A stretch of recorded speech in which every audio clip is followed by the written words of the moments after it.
Shalom Bapak Ibu Saudara-saudaraku, selamat pagi. Apa kabar?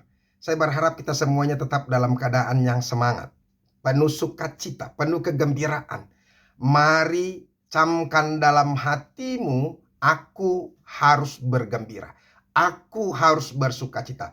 Tidak peduli seberapa besar bebanmu. Tidak peduli seberapa banyak masalahmu. Tidak peduli seberat apa penyakit yang bersarang dalam tubuhmu. Tapi katakan kepada hatimu melalui kuasa Yesus Kristus, Tuhan, hari ini aku tetap mau bergembira karena aku memiliki Kristus. Amin. Bapak Ibu Saudara-saudaraku, firman Tuhan yang menjadi renungan buat kita hari ini yaitu yang diambil dari 2 Korintus 5 ayat yang ke-18.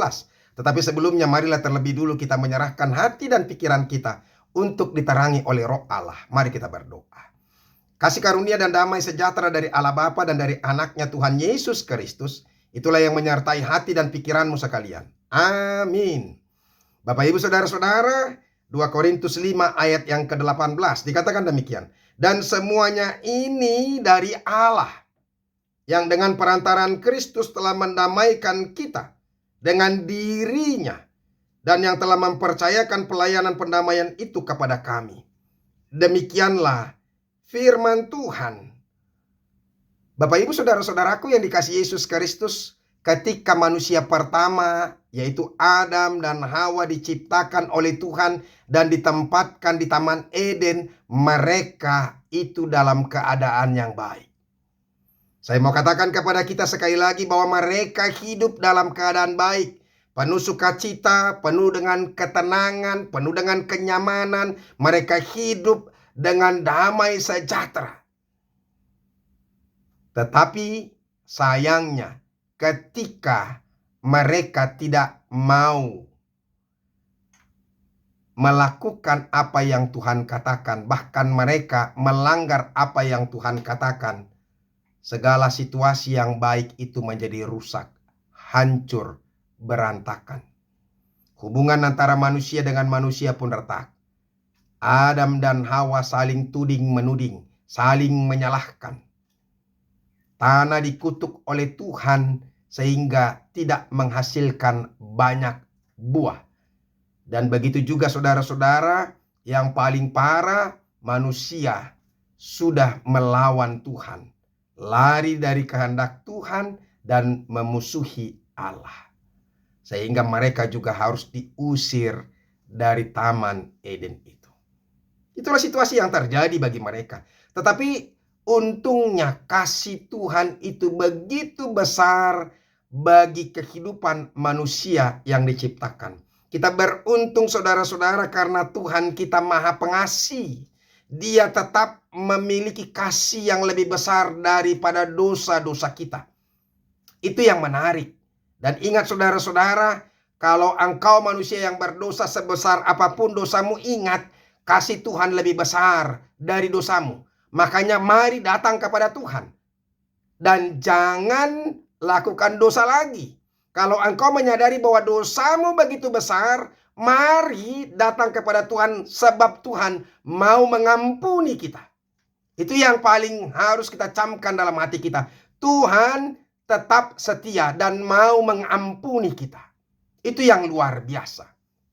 Nah, oleh karena itu di situasi yang seperti inilah, Bapak Ibu Saudara-saudara, ketika manusia sudah semakin jauh, bahkan melawan Allah, dan situasi semakin kacau balau, mereka selalu bertindak untuk melawan kehendak Tuhan. Tapi Tuhan mau saudara-saudara, supaya manusia yang telah terus-menerus menentang dan menjauhi Allah itu boleh kembali. Sekalipun manusia selalu melakukan dosa, tapi ironisnya Tuhan mencari mereka dengan inisiatifnya. Itu yang menarik, saudara-saudara, dari Tuhan yang kita sembah.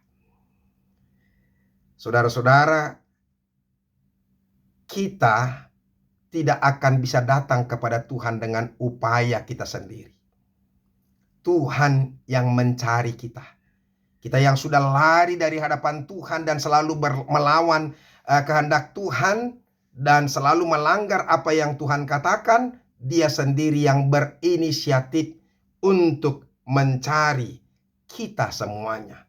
Kita tidak akan dapat melakukan apa-apa. Kita tidak akan mungkin datang kepada Tuhan tanpa inisiatif Tuhan itu sendiri. Karena kita sudah pergi jauh melenceng. Tuhan mau saudara-saudara bahwa kita apa? Kita boleh pulang kembali. Ini saudara-saudara yang diungkapkan oleh firman Tuhan ini. Inisiatif daripada Tuhan ini. Allah bertindak, Dia tidak menunggu. Maka Dia katakan saudara-saudara secara eksplisit melalui firman Tuhan ini. Tadi dikatakan dan semua ini dari Allah. Allah lah yang memiliki inisiatif bagaimana supaya manusia boleh ditebus, boleh kembali kepadanya dan menjadi anak-anak Tuhan. Itu yang pertama perlu kita camkan saudara-saudara. Dari apa? Dari firman Tuhan ini. Supaya kita diperdamaikan. Makanya saudara-saudara sekarang karena kasih Allah itu sendiri, Dia mengutus anaknya yang tunggal Tuhan Yesus Kristus menjadi mediator kepada kita. Kasih Allah mendorong Dia untuk mengambil inisiatifnya. Dia begitu menginginkan kita.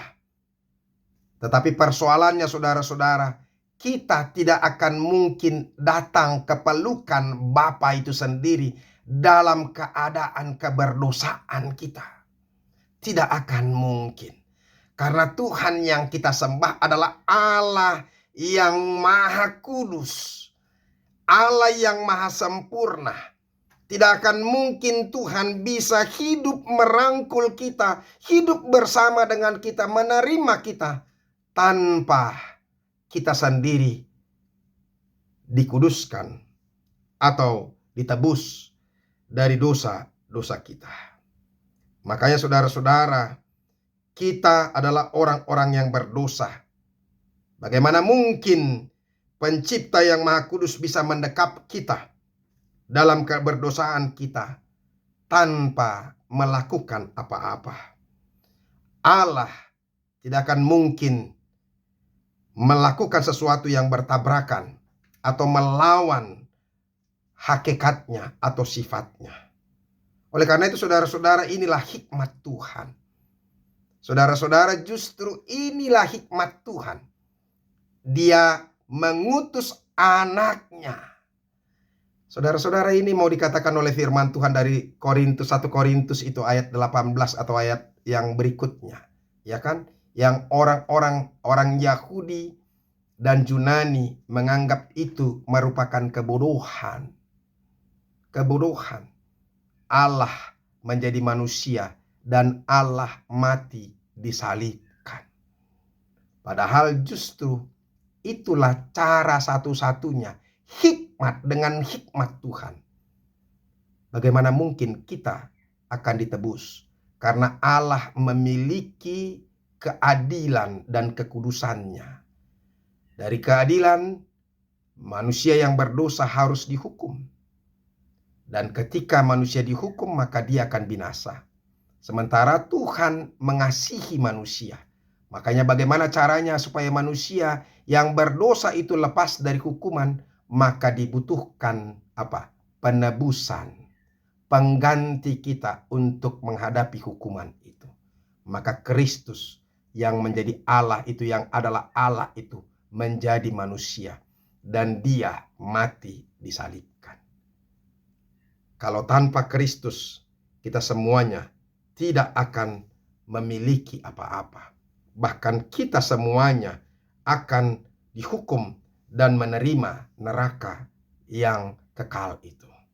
Oleh karena itu saudara-saudara, apa sekarang yang perlu kita lakukan setelah kita tahu hal seperti itu?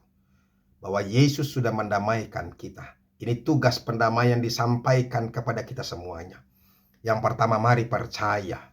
Taat dan setia mengiring Tuhan dalam hidup kita. Mari kita selalu beriman kepada Tuhan. Imani bahwa Kristus itu adalah Tuhan yang sudah menebus kita dan menyelamatkan kita. Mari kita memberikan yang terbaik untuk Tuhan. Melayani Allah dengan sepenuh hati. Saudara-saudara, orang yang sudah diselamatkan, dari manakah kita tahu bahwa kita adalah orang Kristen? Yaitu dari keinginan kita. Karena keselamatan itu yang mendorong kita untuk melakukan yang baik, termasuk pemberitaan Injil dan pemberitaan firman Tuhan. Bersyukur terus hidup dalam Kristus, karena anugerah yang besar yang Tuhan telah berikan kepada kita. Oleh karena itu, orang-orang yang sudah diperdamaikan oleh Allah memiliki tugas, dan tugas itu diberikannya kepada kita. Tuhan telah mempercayakan pelayanan pendamaian itu kepada kita semuanya. Tuhan Yesus kiranya memberkati kita dan menjadi pelayan yang baik bagi Dia. Tuhan Yesus memberkati. Amin. Terima kasih Tuhan untuk firman-Mu yang boleh kami dengarkan. Berkatilah itu. Ajar kami untuk menjadi anak-anak-Mu yang setia. Karena kami sudah diperdamaikan, kami sudah ditebus, kami sudah diselamatkan. Biarlah kami membuahkan hasil keselamatan itu dengan kami mengimani apa yang sudah Tuhan berikan. Yesus Kristus menjadi Tuhan. Dan kami boleh taat terus dalam kehendak-Mu, bersyukur dan memberitakan firman Tuhan. Terima kasih Yesus. Amin. Bapak Ibu Saudara-saudara yang sudah dengarkan firman Tuhan, mari kita orang yang sudah diselamatkan, jangan tinggal diam. Jangan berpangku tangan. Bergeraklah, lakukan sesuatu dalam pemberitaan Injil. Tuhan Yesus memberkati. Sampai ketemu besok. Salam.